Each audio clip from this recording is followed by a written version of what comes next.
자, 상상해보세요. 하나의 보물이 있습니다. 그 위용이 너무나 거대하고 웅장하여 당대 최고의 여왕들이 기꺼이 몸에 걸쳤고 동시에 너무나 섬뜩하여 심지어 엘리자베스 2세 여왕조차 거부했던 보물 말입니다. 네, 잘못 들으신 것이 아닙니다. 재위 기간 70년 동안 엘리자베스 2세 여왕은 자신의 소장품 중 가장 거대한 티아라를 단 한 번도 착용하지 않았습니다. 도대체 왜일까요? 그녀는 어떤 비밀을 간직하고 있었으며 무엇을 그토록 두려워했던 것일까요? 무엇보다도 오랫동안 많은 이들의 인정을 받지 못했던 카밀라에게 왜 이 문제적인 보물을 물려주었을까요? 그녀가 이 티아라를 착용한 단 한 번의 등장은 왕정 근대사에서 가장 강력한 정치적 선언으로 회자됩니다. 그것은 단순한 사교 모임이 아니었습니다. 은밀한 표식이었죠. 왕위 계승 게임의 한 수였으며 모든 것을 송두리째 바꿀 메시지였습니다. 오늘 우리는 여러분과 함께 버킹엄 궁전의 가장 큰 보석 미스터리를 파헤칠 것입니다. 공식 기록에는 언급되지 않은 진실을 들려드리겠습니다. 단순한 개인적인 감정이었을까요? 아니면 치밀한 정치적 음모였을까요? 혹은 이 티아라가 아직까지 윈저 가문을 맴도는 어두운 과거의 유산을 품고 있는 것은 아닐까요? 각오하십시오. 여러분은 수십 년 동안 감춰졌던 충격적인 진실을 마주하게 될 것입니다. 이 영상을 끝까지 시청하시면 단 하나의 장신구가 어떻게 영국 왕실의 운명을 결정지었는지 깨닫게 될 것입니다. 영국 왕실의 보물들 가운데 그 웅장한 만큼이나 거대한 미스터리를 품고 있는 유물이 하나 있습니다.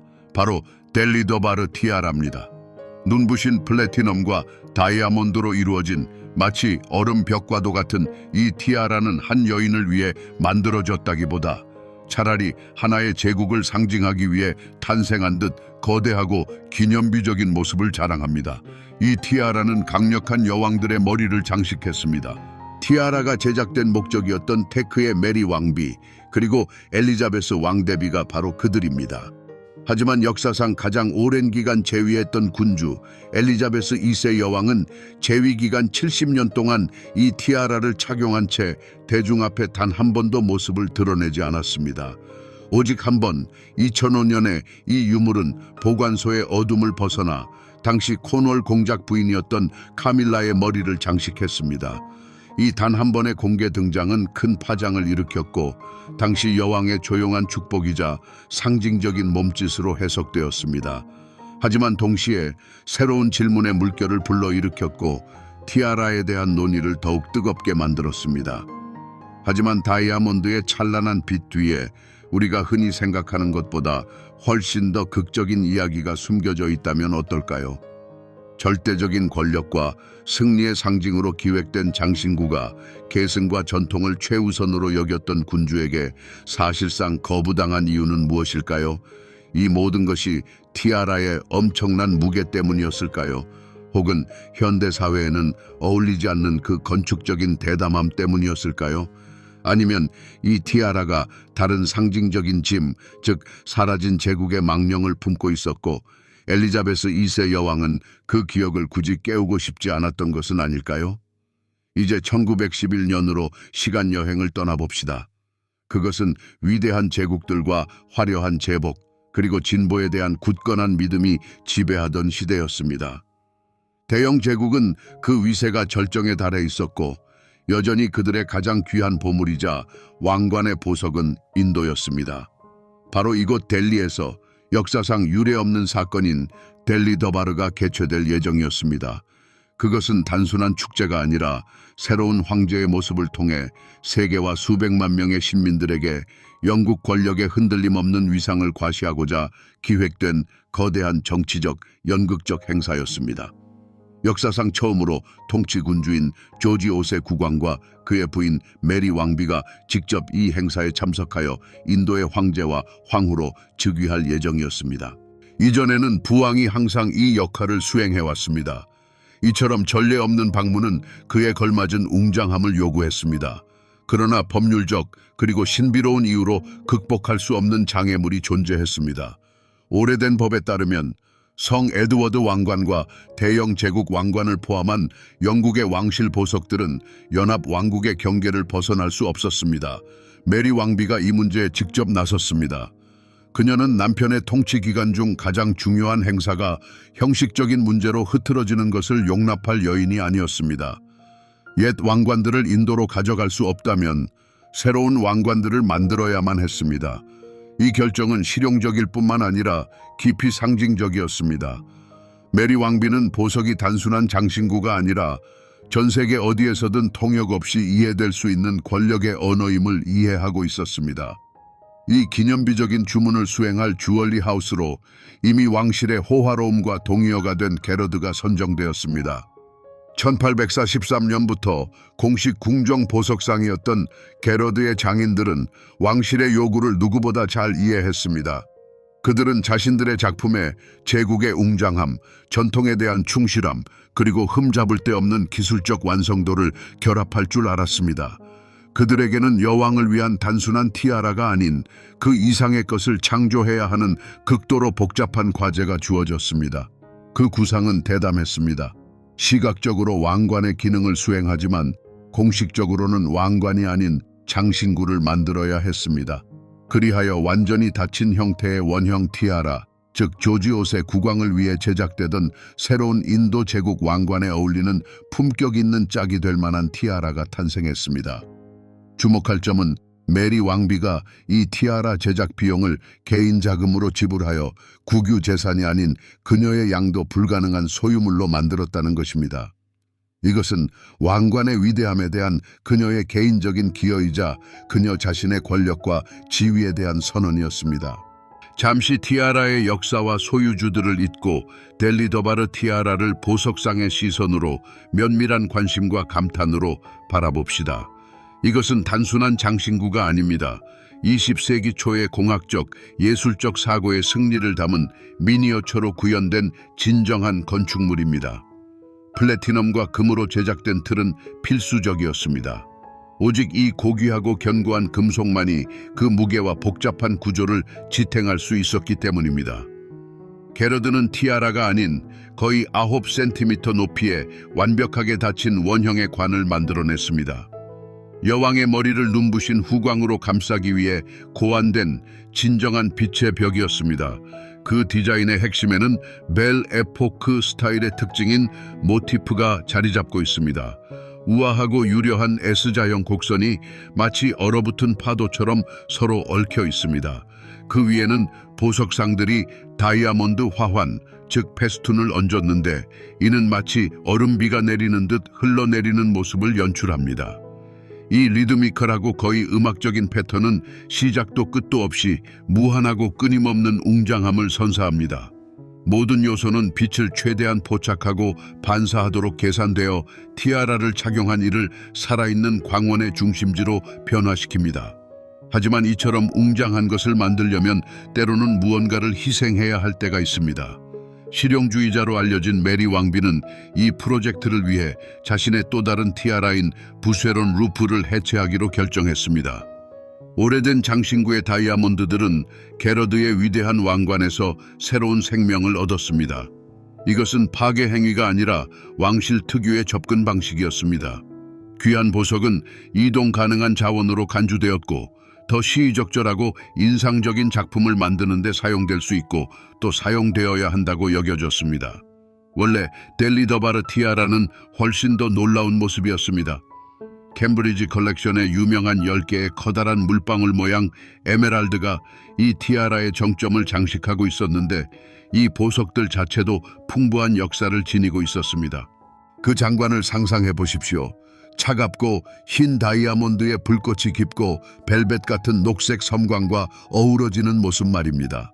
그러나 1922년 메리 왕비는 다시 한번 실용적인 논리에 따라 에메랄드들을 제거하여 또 다른 전설적인 유물 블라디미르 티아라를 장식하는 데 사용하도록 명령했습니다. 에메랄드를 잃었음에도 불구하고 티아라의 웅장함은 줄어들지 않았습니다. 오히려 다른 훨씬 더 중요한 보물들을 위한 완벽한 틀로 변모했습니다. 메리 왕비는 그녀의 개인 소장품 중 가장 유명한 2개의 다이아몬드인 컬리넌 3세와 컬리넌 4세와 함께 이 티아라를 착용하기 시작했습니다. 가족 사이에서 할머니의 조각들이라는 애칭으로 불리던 이 거대한 다이아몬드들은 전설적인 컬리넌 다이아몬드의 일부였습니다. 94.4 캐럿의 배 모양 컬리넌 3세와 63.6 캐럿의 사각형 컬리넌 4세에는 티아라의 중앙에 세팅되어 이 장신구를 초월적인 존재, 여신에게 어울리는 보물로 바꾸어 놓았습니다. 이 유물의 무게를 잠시 상상해 보십시오. 이것은 가벼운 장신구가 아니라 그 무게 자체가 권력의 짐을 물리적으로 상기시키는 진정한 왕관이었습니다.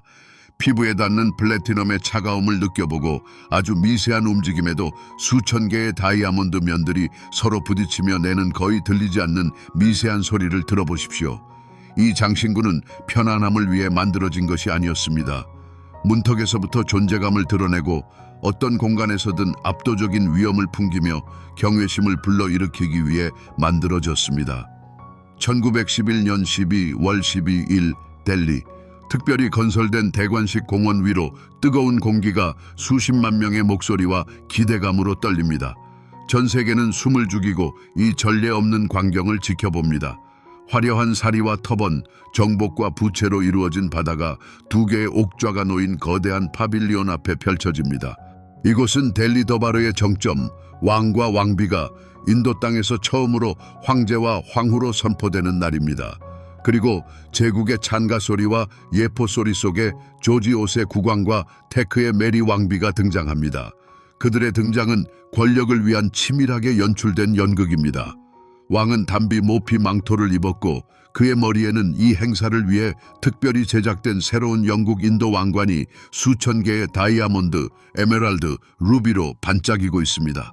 하지만 많은 이들의 시선은 그의 부인 메리 왕비에게 고정됩니다. 메리 왕비가 천천히 위엄있게 옥좌에 오르자 햇살이 그녀의 왕관에 부딪혔고 군중 사이에서는 경탄의 탄성이 터져 나왔습니다. 세상은 델리 더바르 티아라의 모든 장엄함을 처음으로 목격했습니다.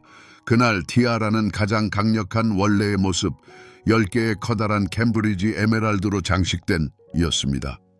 흰 드레스와 뜨거운 인도 햇살 아래 녹색 섬광이 박힌 다이아몬드 왕관은 마치 얼음과 불꽃으로 벼려진 듯 비현실적으로 보였습니다. 이것은 단순한 티아라가 아니었습니다. 그것은 명칭만 빼고 모든 면에서 왕관이었으며 법적 금지에 대한 완벽한 해답이었습니다. 그 효과는 왕비가 의도했던 바 그대로였습니다. 의식에 참석했던 인도의 마하라자들은 자신들의 보물 창고가 전설적인 보석들로 가득 차 있었음에도 불구하고 압도당했습니다. 이 무언의 장려함 대결에서 메리 왕비의 티아라는 논쟁의 여지 없는 승자였습니다. 그것은 부에 대해 말하는 것이 아니라 다른 더 높은 질서의 권력에 대해 이야기했습니다. 그 규모와 디자인의 순수성, 그리고 차갑고 거의 엄격한 광채는 어떤 선언보다도 더 크게 대영 제국의 우월성을 선포했습니다. 그날 데뷔하는 순간 티아라는 단순한 보석을 넘어섰습니다. 그것은 정치적 도구가 되었고 제국의 물질적 구현이었으며 모두가 이해할 수 있는 상징이었습니다. 그것은 단순히 왕비를 장식한 것이 아니라 수백만 신민의 눈앞에서 그녀를 즉위시켰습니다. 반응은 압도적이었습니다. 경외심이 섞인 감탄과 함께 그들이 역사적인 순간을 목격하고 있다는 완전한 인식이 교차했습니다. 델리 더바르 티아라의 첫 번째 승리는 완벽했습니다. 그것은 전설로 태어났습니다. 델리에서의 성공적인 데뷔 이후 티아라는 런던으로 돌아왔지만 그 이야기는 이제 막 시작되었을 뿐입니다. 그 창조자이자 주요 소유주인 메리 왕비의 이름과 뗄 수 없는 황금기가 도래했습니다. 만약 이 장신구에 영혼이 있었다면 그것은 이 뛰어난 여성의 꺾이지 않는 의지와 흠잡을 데 없는 취향을 반영한 것이었을 것입니다. 테크의 메리 왕비는 단순히 왕비가 아니라 보석에 대한 진정한 전문가이자 역사가이며 수집가였고 그녀는 비공식적으로 보석의 여왕으로 불렸습니다. 그리고 델리 더바르 티아라는 그녀의 가장 완벽한 도구가 되었습니다.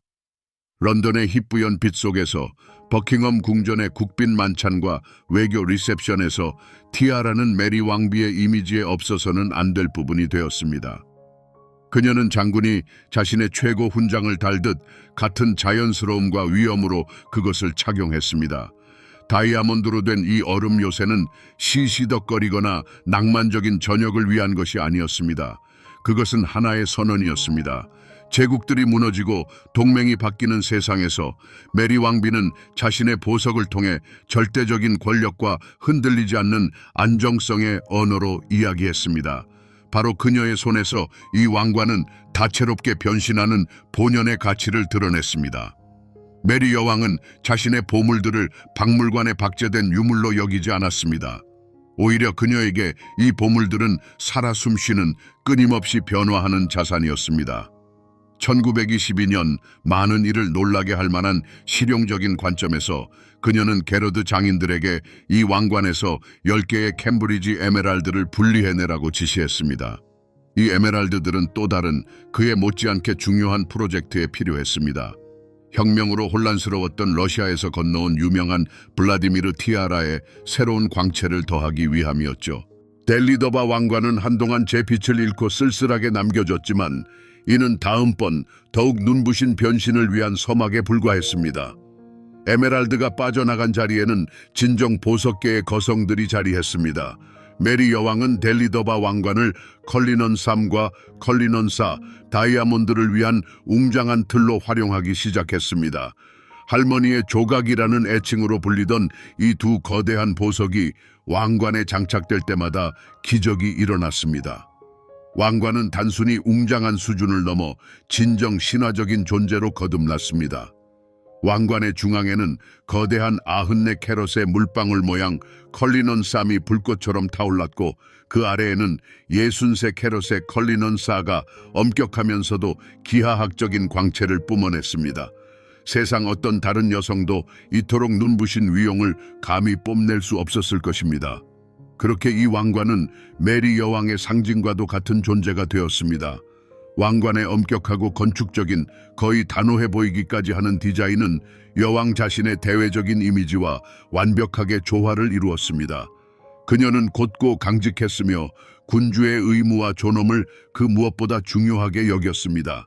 그녀는 유행을 따르는 대신 유행을 창조하는 자였고 이 왕관이야말로 그녀의 주장을 뒷받침하는 가장 강력한 증거였습니다. 테크의 메리에게 델리더바 왕관은 단순히 아끼는 장신구가 아니었습니다.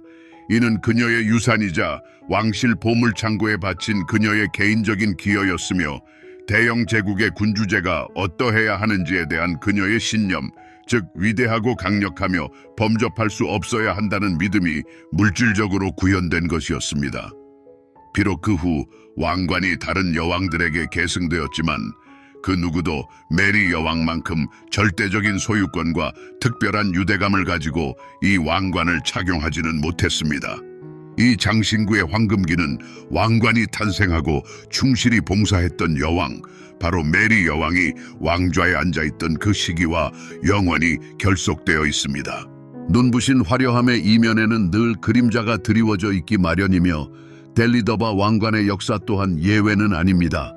이 장신구 자체가 끔찍한 범죄 스캔들에 연루된 적은 없지만 그 운명은 미스터리보다는 웅변적인 침묵과 암묵적인 의전 전쟁으로 뒤덮여 있습니다.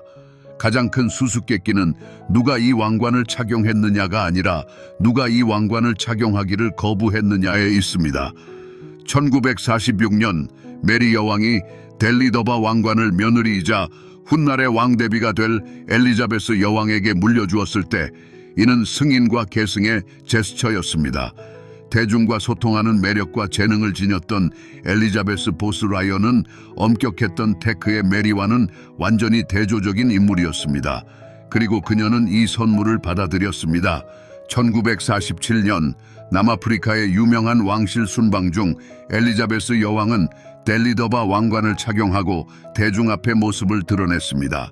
이는 전후 세계에서 제국의 단결과 힘을 보여주는 중요한 정치적 제스처였습니다. 하지만 목격자들의 증언에 따르면 여왕은 이 왕관을 착용하고 그리 편안해하지 않았다고 합니다.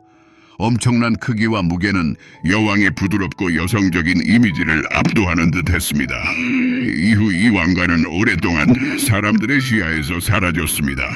방대하고 정교한 보석 컬렉션을 소유했던 왕대비는 오리엔탈 서클릿이나 그레빌 티아라처럼 더 가볍고 우아한 티아라들을 분명히 선호했습니다. 대영 제국의 위용을 자랑하던 에드워드 시대에 맞춰 제작된 넬리더바 왕관은 20세기 후반에 변화하는 세상에서는 다소 이질적이고 거추장스러워 보였습니다. 이 왕관은 금고 속에 보관된 유물이자 지나간 시대의 상징으로 변모했습니다. 하지만 진정한 이야기는 1952년 조지 6세 국왕 서거 후 왕대비가 과부가 되고 그녀의 딸 엘리자베스 2세가 왕위에 오르면서 시작되었습니다. 넬리더바 왕관은 자동적으로 새로운 군주의 개인 소장품이 되었습니다. 그리고 여기서 가장 흥미로운 부분이 시작됩니다. 재위 기간 70년 동안 세상에서 가장 무거운 왕관들과 가장 유명한 티아라들을 착용했던 엘리자베스 2세 여왕은 게러드의 이 웅장한 작품을 단 한 번도 착용하지 않았습니다. 왜일까요? 이 질문은 수많은 소문과 이론을 낳았습니다. 가장 평범한 가설은 왕관이 단순히 너무 무겁고 불편했다는 것입니다. 또 다른 이들은 여왕이 이 왕관의 미적 감각을 좋아하지 않았으며 그 기념비적인 디자인이 엘리자베스 2세의 개인적인 스타일과 맞지 않았다고 주장합니다. 하지만 더 심오한 정치적인 가설도 존재합니다. 넬리더바 왕관은 단순한 장신구가 아니라 영국령 인도의 상징, 즉 제국 통치의 상징이었는데 엘리자베스 2세는 재위 기간 내내 제국을 연견방으로 변모시키면서 그로부터 그토록 섬세하고 일관되게 거리를 두었습니다. 어쩌면 그 왕관을 착용하는 것은 식민주의 과거의 망령을 불러일으키는 일이 될 것이고 이는 정치적으로 현명하지 못한 처사였을 수 있습니다. 이처럼 왕실 소장품 중 가장 큰 왕관은 상징적인 측면에서 가장 불편한 왕관이 되었습니다. 그 영광이 오히려 그 왕관의 발목을 잡은 셈입니다. 이 왕관은 특정 역사적 사건과 그 유효성을 이룬 이념에 너무나도 밀접하게 연결되어 있었습니다.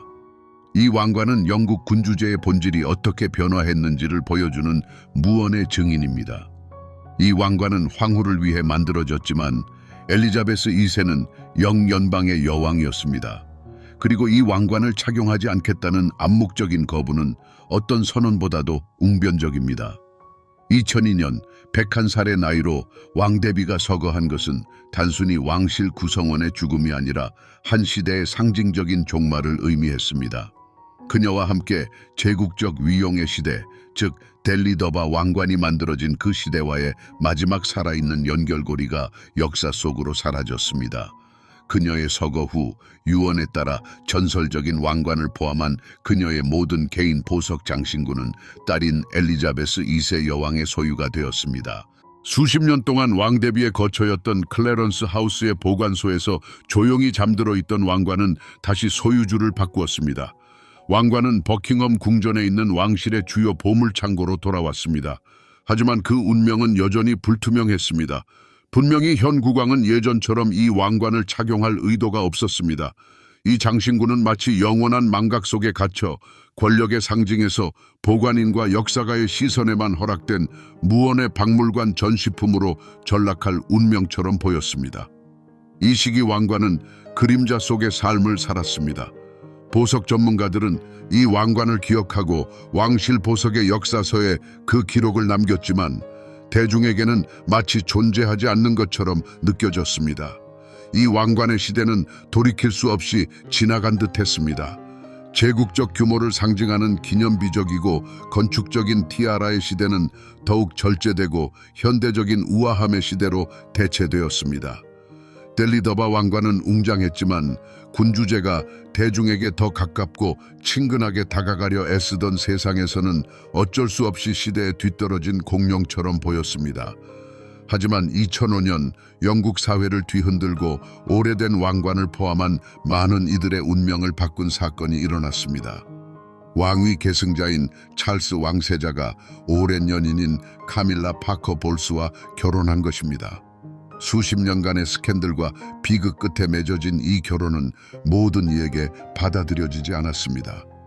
콘월 공작 부인이라는 칭호를 얻은 카밀라는 매우 복잡한 상황에 처했습니다.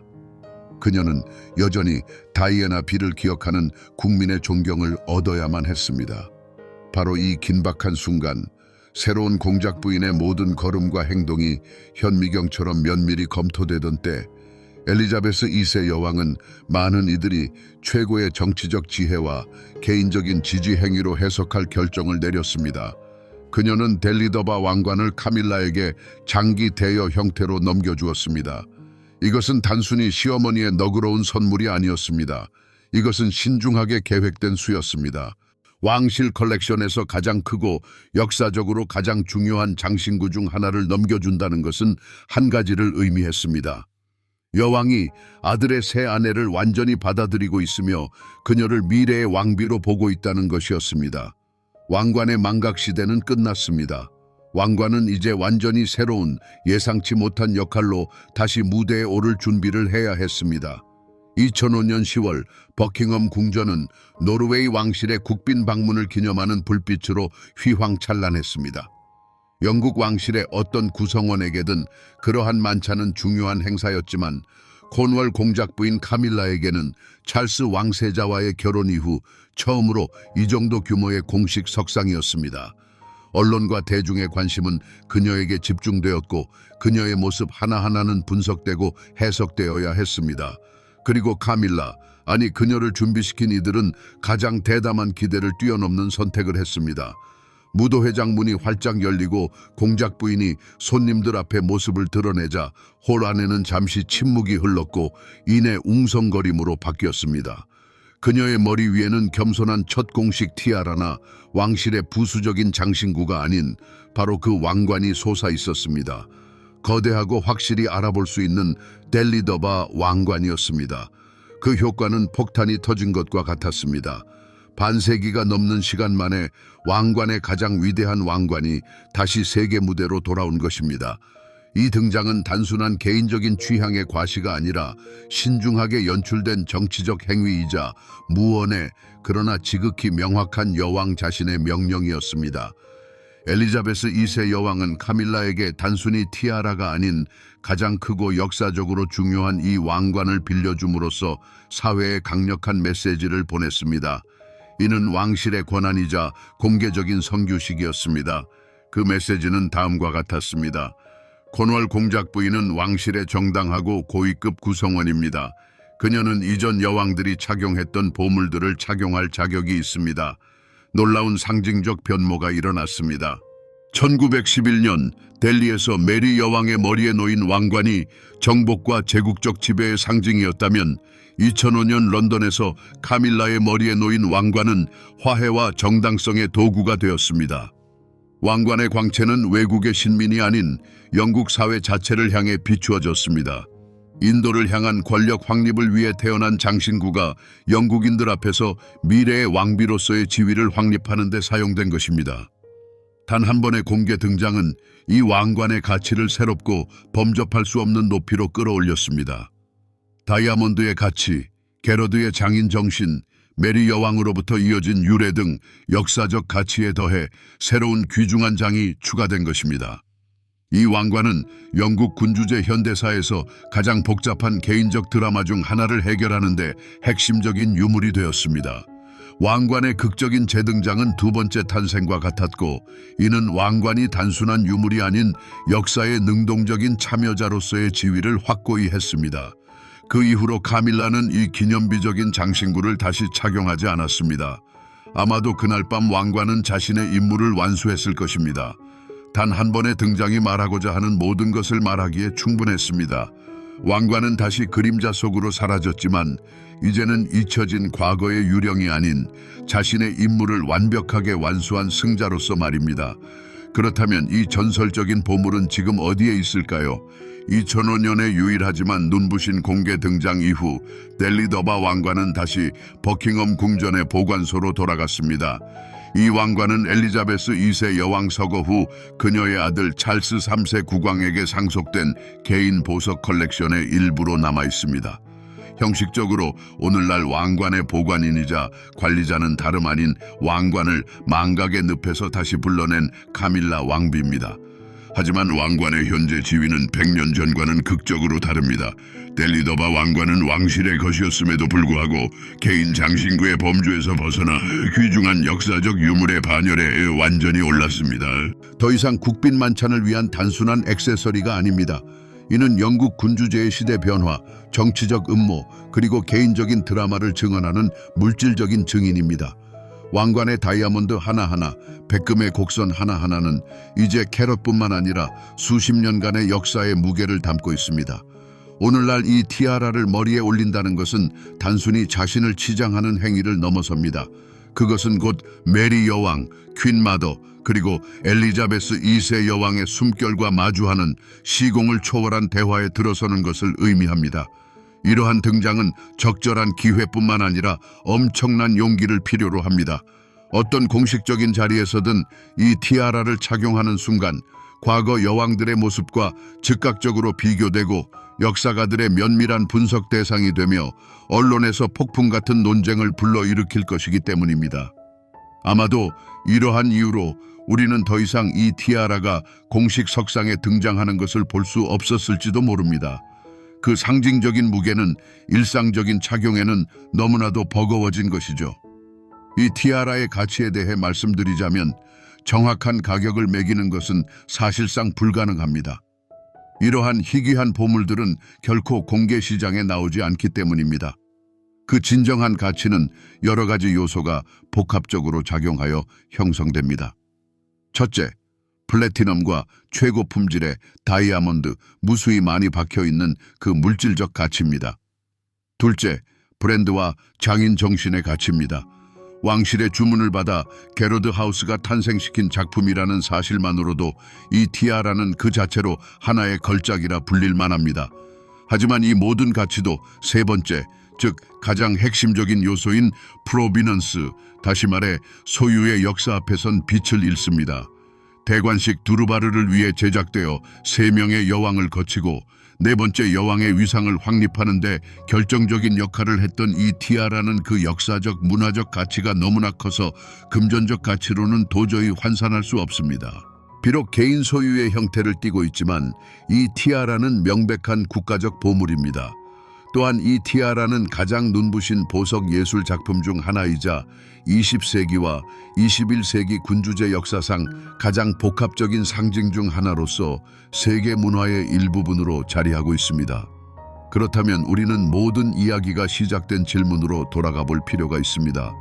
엄청난 변화의 7세기를 아우르는 통치를 펼친 군주 엘리자베스 2세 여왕은 왜 자신의 소장품 중 가장 거대한 이 장신구를 단 한 번도 착용하지 않았을까요? 그 답은 이 티아라 그 자체처럼 복잡하고 다면적입니다. 단순히 그 육중한 무게 때문이거나 혹은 일부 사람들이 생각하는 것처럼 시대에 뒤떨어진 디자인 때문만은 아닙니다. 핵심은 이 티아라의 영혼, 즉 그 속에 담긴 상징적 코드에 있습니다. 델리 두르바르 티아라가 제국의 정점으로 탄생한 보석이었다면 엘리자베스 2세 여왕은 이를 연견방으로 변모시킨 가장 능숙하고 섬세한 해체자였습니다. 이 왕관을 머리에 쓰는 것은 여왕 자신의 역사적 흐름을 거스르는 행위이자 그녀가 의식적으로 포기했던 역할을 다시 자신에게 대보는 것과 마찬가지였을 것입니다. 바로 여기에 우리 탐구의 가장 중요한 결론이 있습니다. 델리 두르바르 티아라는 단순한 보석이 아닙니다. 그것은 인간의 열정, 제국주의적 야망, 그리고 정교한 정치적 계산이 물리적으로 구현된 상징입니다. 이 티아라는 메리 여왕의 손에서 세계 무대에서의 우월성을 소리 높여 주장하던 권력의 도구로 그 여정을 시작했습니다. 그러다 엘리자베스 2세 여왕의 보관소에서는 사라진 시대에 대한 말없는 질책처럼 침묵하는 유령이 되었죠. 그리고 마침내 카밀라를 향한 왕실의 축복이라는 말없는 제스처, 즉 화해의 도구로서 두 번째 탄생을 맞이했습니다. 이 장신구의 역사는 우리에게 왕실 보물의 진정한 가치가 캐럿에 있는 것이 아니라 그들의 생애, 즉 지나온 시간에 담겨 있다는 것을 가르쳐줍니다. 보물들은 말없는 연대기 작가로서 그들의 찬란한 면면의 빛뿐만 아니라 소유자들의 개성과 시대의 흐름까지도 비춥니다. 델리 두르바르 티아라 속에서 우리는 테크의 메리 여왕의 꺾이지 않는 의지, 엘리자베스 2세 여왕의 현명한 실용주의, 그리고 카밀라 여왕의 복잡한 운명을 읽어낼 수 있습니다. 이 티아라는 군주제가 그 기나긴 여정의 여러 단계에서 자신을 비춰보았던 거울과도 같습니다. 그 가치는 단순히 금과 플래티넘, 다이아몬드라는 물질적 가치를 훨씬 뛰어넘습니다. 그것은 역사의 정수가 응축된 결정체입니다. 델리에 웅장했던 두루바르, 유럽 궁정의 찬란한 광휘, 왕실 보관소의 고요한 침묵, 그리고 영국 왕실 근대사의 중대한 전환점까지 그 모든 기억을 품고 있습니다. 이 장신구는 우리 중 누구라도 상상할 수 있는 것보다 훨씬 더 많은 것을 목격했고 어떤 책보다 더 많은 비밀을 간직하고 있습니다. 아마도 우리는 다시는 이 티아라가 공식 석상에 등장하는 것을 볼 수 없을지도 모릅니다. 하지만 그것은 더 이상 중요하지 않습니다. 이 티아라는 이미 자신의 가장 중요한 역할을 다했습니다. 델리 두루바르 티아라가 존재하는 한 그것은 단순히 보석 예술의 영원한 기념비일 뿐만 아니라 때로는 가장 예상치 못한 대상을 통해 우리에게 자신의 이야기를 들려주는 역사 그 자체의 영원한 증표로 남을 것입니다. 진정한 보물은 그 차가운 광채 속에 새겨진 인간 운명의 무게로 측정된다는 이야기를 세기를 넘어 전하는 능력, 이것이 바로 진정한 걸작의 불멸성입니다.